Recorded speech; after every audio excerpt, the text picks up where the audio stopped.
10 miles east of Greenville lies a sleepy farming community without even a stoplight, where time passes slowly and history comes alive. It used to be dirt.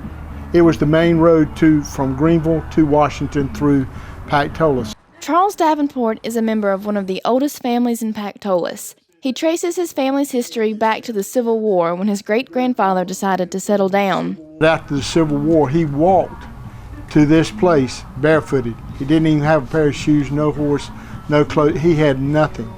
To this day, the store his great-grandfather owned is still standing, and he has plenty of stories to go with it. The Yankees had come down and taken Washington, and they wanted to come all the way up to, they were on their way up to Tarboro. And during the Battle of Tranners Creek, they overtook Pitt County. The Pitt County militia moved back to Greenville. There was a well-known colonel from the Confederacy who was captured. They confiscated, so to speak, Mr. Perkins's house, and they used it for the officers' headquarters.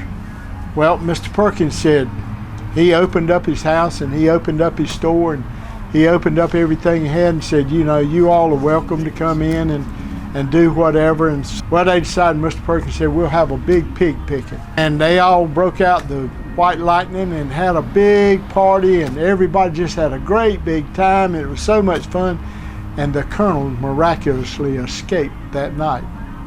Pactolus is certainly no stranger to wild tales, the most famous being the story of the Pactolus Light. There seemed to be a young man and a girl, and they were in love, and I want to say she left and he went after her and was killed.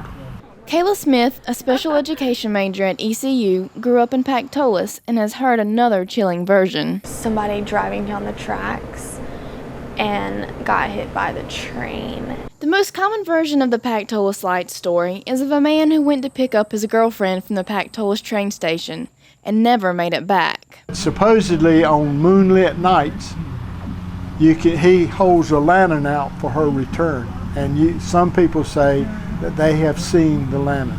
Along this path is where the Pactolus Railroad used to lie, and it said just behind me is where you can see the Pactolus Light. We hung out at the end of the path and kept looking and just kind of made conversation, and there was like this one instance where it was like, oh, we thought we saw a light, but like nobody was really sure and nobody else really saw it. Instead of just driving through Pactolus next time, take a moment to experience the history.